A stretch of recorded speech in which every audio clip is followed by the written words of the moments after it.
各位同學大家好，呢節咧我哋會睇 extraction of metal。咁今次咧會集中喺呢一啲嘅 gas 嘅 reducing agent 嗰度嘅。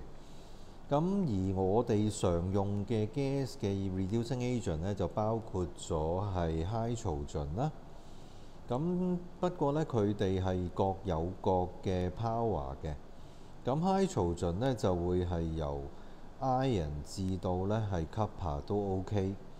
第二隻咧就係 carbon monoxide， 咁 carbon monoxide 咧就可以由鋅去到 copper， 咁個情況咧就同 carbon 咧係一樣嘅。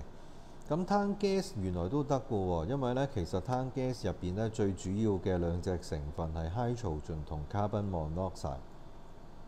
咁所以咧總括而言咧，碳 gas 咧亦都可以由鋅去到 copper 咧都夠力咧去 reduce 到佢哋。咁喺呢個 case 入邊咧，我哋就睇下有啲咩 product 啦。咁其實咧，如果大家早前你睇翻 carbon 嗰個 reducing agent， 你應該都知啦。其實個 reducing agent 即係搶人哋嘅 oxygen 嘅，佢會 gain oxygen， 加翻 oxygen 俾自己。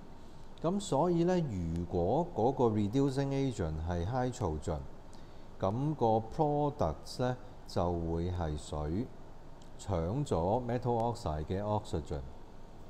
如果係 carbon monoxide 嘅話咧，同樣可以搶咗 carbon 個 metal oxide 嘅 oxygen， 咁啊變咗 carbon dioxide 啦。咁如果係碳 gas 咧，呢兩個 reaction 都會發生嘅。咁呢個大家要注意啦。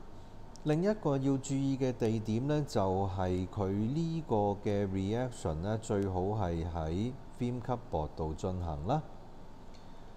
咁同埋呢，我哋需要呢處理咗一啲嘅冇用嘅用剩嘅 reducing agent 嘅。咁一陣間都會提㗎啦。咁其實呢，最主要嘅原因呢，就係因為呢，無論係carbon monoxide 或者係碳 gas 啦，咁都係 toxic 嘅。咁另外呢，就係 hydrogen 呢，就唔係 toxic 喎，不過呢 hydrogen 呢，主要係 explosive 嘅啦。咁呢個呢，就係最好嘅佢哋嘅用 fume cupboard 啦 remove 佢哋嘅 reducing agent 用剩嘅 reducing agent 嘅方法嚟嘅，同埋個原因嚟嘅。嗱，咁喺呢個 reaction 入邊呢，我哋就唔可能呢就用翻個 crucible 啊咁樣，咁我哋呢就取而代之呢，就會用一個 combustion tube。combustion tube 呢係一支嘅玻璃管兩頭開嘅，而有個 stopper 啦，咁駁咗一支嘅 delivery tube， 不過呢係直身嘅。咁另外一頭呢都係，咁呢頭呢我哋會點着佢，去燃燒咗呢剩餘嘅 reducing agent 啦，或者呢我哋叫佢做 remove unreacted 嘅 reducing agent。咁呢支呢我哋叫佢做 combustion tube。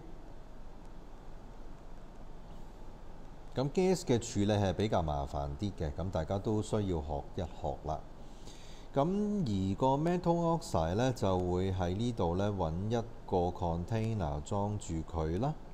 咁呢個呢，就係 metal oxide 嚟嘅。咁我哋加熱就喺呢度加。咁至於喺邊個地方去泵啲 gas 入去呢，就會係左邊呢度啦。咁呢，你可以泵 carbon monoxide、hydrogen 或者碳 gas 都得，咁幾隻嘢都冇問題嘅。咁而個結果呢，其實大家都可以估計得到啦。舉個例，譬如呢，我哋用鋅 oxide， 咁用 hydrogen gas， 咁得唔得呢？咁其實呢，呢個係唔夠力喎。hydrogen 呢，就只可以係由iron 至到咧 copper， 咁而鋅咧係高過 copper， 所以咧就 react 唔到啦。咁但係咧，鋅 oxide 如果用 carbon monoxide 又如何呢？咁 OK 喎，carbon monoxide 係一隻夠力嘅 reducing agent 啦，可以搶咗鋅 oxide 嘅 oxygen，咁佢自己咧變咗 carbon dioxide 放出嚟啦。咁同樣啦，因為咧大家啲 gas 咧全部都係 colourless 啊，個 product 又係 colourless，咁所以咧視覺上我哋睇唔到噶啦。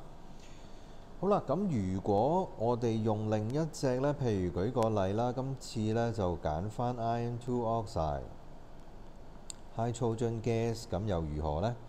咁當然啦，個 product 咧就會係 iron 同埋咧係 H2O。咁因為熱啦，所以係 gas 嚟嘅。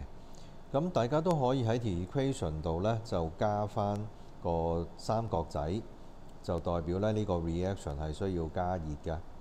拜拜。